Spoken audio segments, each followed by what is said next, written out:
Assalamualaikum warahmatullahi wabarakatuh.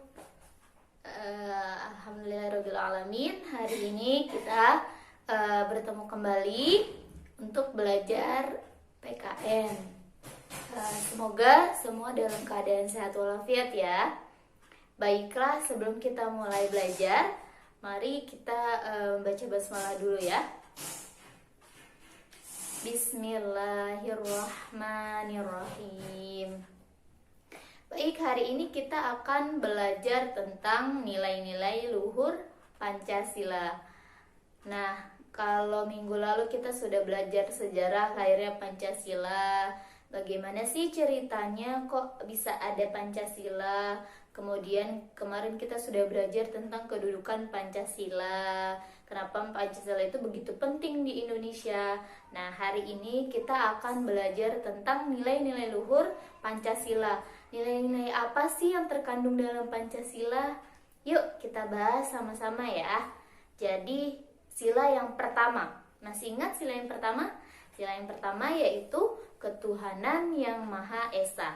Nah, nilai-nilai apa sih yang ada dalam sila pertama ini? Jadi sila pertama ini nilai-nilainya, nilai yang terkandung dalam ketuhanan yang Maha Esa itu adalah mempercayai atau meyakini bahwa Tuhan itu Maha Esa.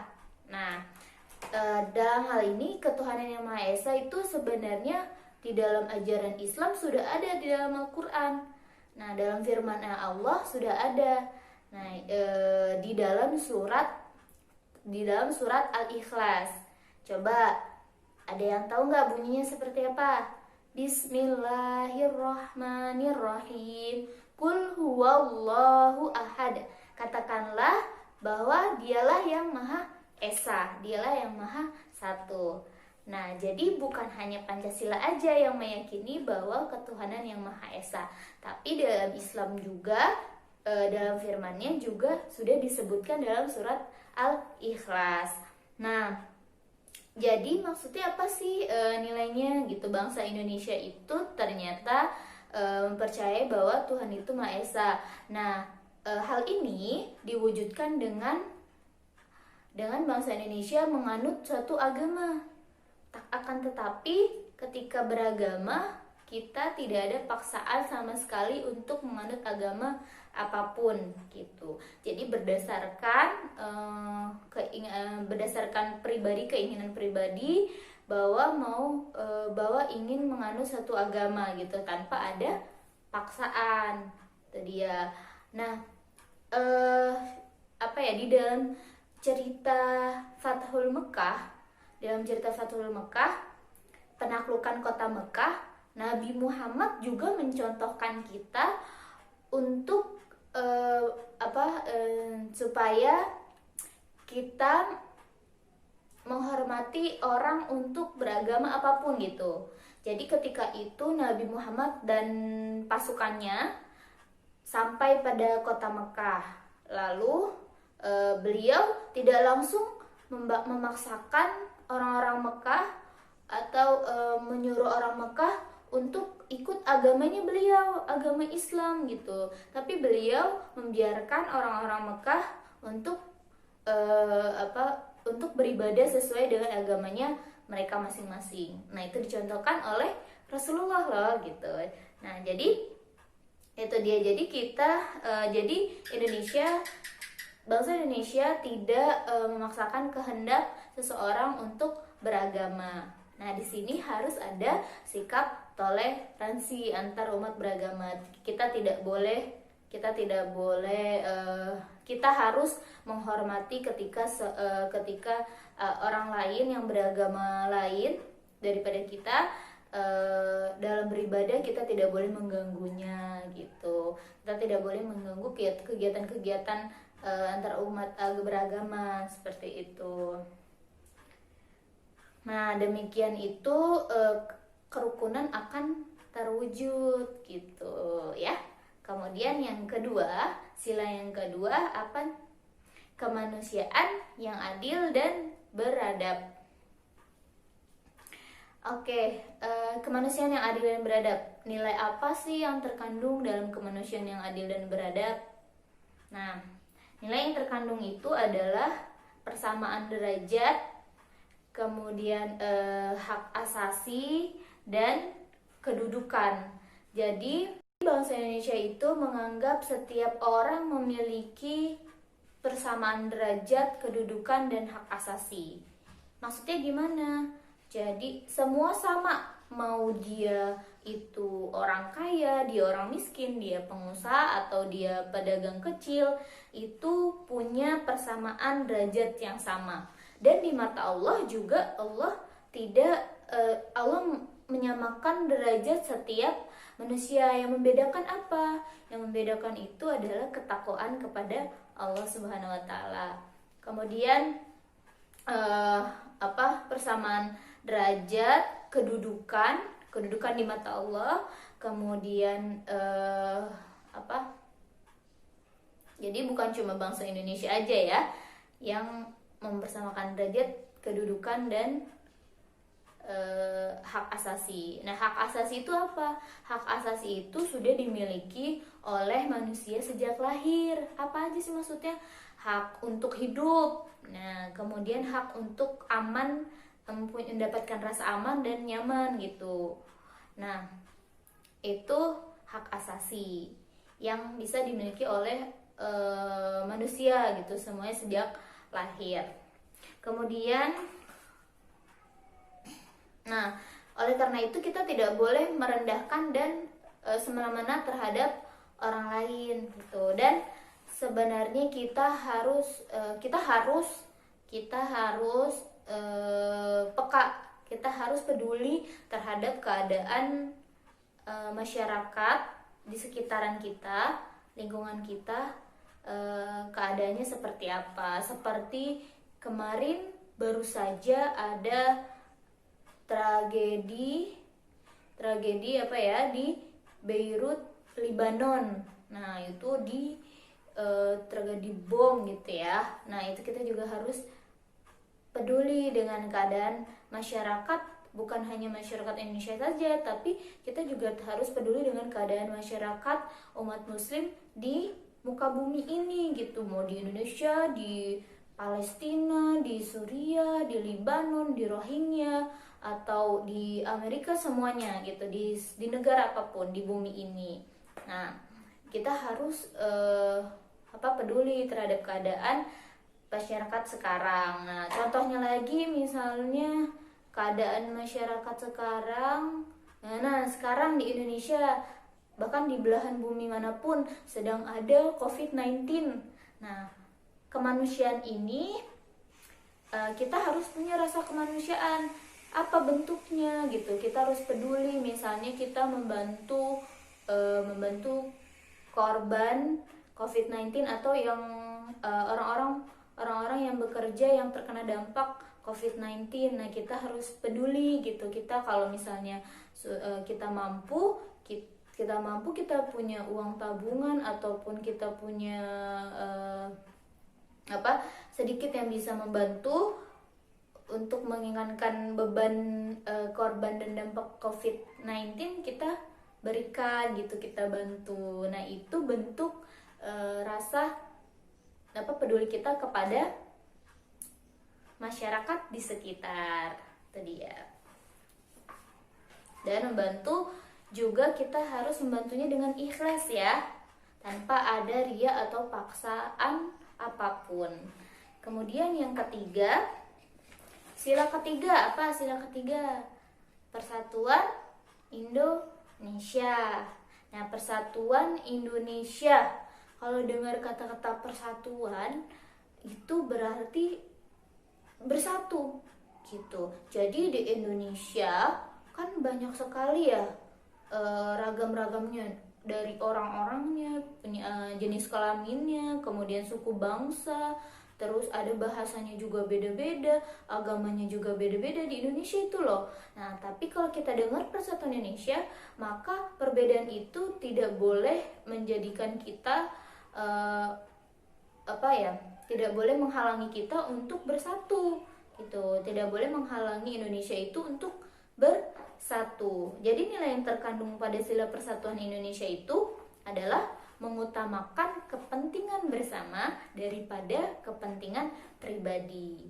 Itu dia. Jadi bangsa Indonesia mengutamakan kepentingan bersama kita gitu, nggak mengutamakan daripada kepentingan pribadi gitu. Itu semua untuk apa? Untuk menjalin persatuan dan kesatuan bangsa serta mewujudkan cinta tanah air kita. Rasa cinta tanah air itu menjadikan para pejuang Indonesia, para pahlawan Indonesia yang ketika itu sedang berjuang untuk Indonesia rela berkorban, rela berjuang demi kepentingan bangsa dan negara. Nah, karena kemampuan bangsa Indonesia itu untuk mengesampingkan kepentingan pribadi dan lebih mengutamakan kepentingan bersama, jadi membuat bangsa kita itu bersatu. Itu dia. Jadi poin pentingnya adalah nilai yang terkandung pada nilai persatuan Indonesia sila ketiga ini adalah mengutamakan kepentingan bersama daripada kepentingan pribadi. Jadi berbagai perbedaan tidak lagi penting gitu, karena yang terpenting itu adalah bangsa Indonesia dapat menjadi bangsa yang satu, merdeka dan berdaulat secara penuh. Kemudian pada sila keempat bunyinya apa? Kerakyatan yang dipimpin oleh hikmat kebijaksanaan dalam permusyawaratan perwakilan. Nah, pada sila keempat ini apa nilai yang terkandung? Nilai yang terkandung itu adalah mengutamakan musyawarah dalam membuat keputusan bersama dan menghormati perbedaan pendapat. Jadi, bangsa Indonesia mengutamakan musyawarah dalam mengambil keputusan bersama. Jadi di dalam Al-Quran juga kerakyatan itu dilukiskan dengan kata-kata musyawarah. Nah, ada juga dalam Al-Quran itu asyura. Nah, itu musyawarah gitu. Nah, jadi apabila ada masalah yang menyangkut kepentingan bersama, sebaiknya diselesaikan dalam musyawarah. Musyawarah itu apa sih? Musyawarah itu cara mengambil keputusan bersama yang paling sesuai dengan Pancasila. Maksudnya musyawarah itu sekumpulan manusia berkumpul bersama untuk membahas, untuk berdiskusi, untuk membahas dan mencari solusi dari permasalahan yang ada pada saat itu, permasalahan bersama, permasalahan bangsa Indonesia. Nah, kemudian di dalam musyawarah itu setiap orang bebas berpendapat. Nah, karena perbedaan pendapat itu tetapi tidak boleh menjadi perpecahan gitu. Jadi walaupun kita berbeda pendapat tidak boleh menjadi perpecahan, sumber perpecahan. Setiap orang yang berpendapat harus menghormati pendapat yang lain gitu. Setelah melalui proses musyawarah, tentunya keputusan itu adalah hasil yang terbaik yang telah didiskusikan bersama-sama. Keputusan itu juga dibuat dengan semangat kebersamaan. Oleh karena itu, keputusan yang dihasilkan oleh musyawarah harus dilaksanakan oleh seluruh peserta musyawarah dengan rasa ikhlas. Jadi kalau misalnya sudah ketemu solusinya, sudah ketemu hasil musyawarahnya, jadi setiap anggota, setiap peserta semuanya, peserta musyawarah itu harus melaksanakannya dengan rasa ikhlas. Walaupun misalnya pendapat kita tidak dijadikan untuk solusi gitu. Nah, itu kita harus menerima gitu dengan lapang dada dan harus mengerjakan hasil musyawarah dengan rasa ikhlas. Misalnya kalau kita pernah ya musyawarah di sekolah itu contohnya apa? Memilih ketua kelas. Nah, kemudian apalagi ya? memilih memilih struktur kelas, ada ketua kelas, bendahara kelas, sekretaris kelas, dan seksi-seksi yang lain. Nah, itu contoh musyawarah di dalam sekolah yang pernah kita lakukan. Kemudian pada sila kelima, apa bunyi sila kelima? Keadilan sosial bagi seluruh rakyat Indonesia. Apa nilai yang terkandung? Nilai yang terkandung itu bersikap adil dengan menjaga keseimbangan hak dan kewajiban. Jadi setiap manusia, setiap warga Indonesia itu memiliki hak dan kewajiban sebagai masyarakat Indonesia yang sama. Tidak ada yang dibeda-bedakan. Itu. Jadi semua negara memperlakukan adil, setiap orang adil sesuai hak dan kewajibannya sebagai warga negara. Keadilan dapat tercapai apabila setiap warga negara Indonesia menjaga keseimbangan hak dan kewajibannya. Nah, misalnya ya, menghormati hak penjalan kaki adalah salah satu usaha mewujudkan keadilan sosial. Kemudian, setiap warga negara sama kedudukannya dalam hukum dan pemerintah. Negara tidak membedakan hak dan kewajiban setiap warga negara. Kita pun sebagai warga negara harus memandang setiap orang secara sama. Itu tanpa ada perbedaan. Kita harus berteman dan memperlakukan orang lain gitu tanpa melihat adanya perbedaan suku, agama maupun pekerjaannya. Kita harus teman semuanya, harus teman semua. Jadi dengan begitu keadilan sosial dapat diperoleh oleh seluruh rakyat Indonesia tanpa terkecuali. Nah, di dalam Islam juga keadilan sosial itu dipraktekkan dengan rasa marhamah. Apa tuh marhamah? Marhamah itu rasa kasih sayang atau perasaan santun gitu kepada sesama gitu, kepada orang lain, kepada keluarga. Nah, itu dalam ajaran Islam keadilan sosial diwujudkan atau dipraktekkan dengan cara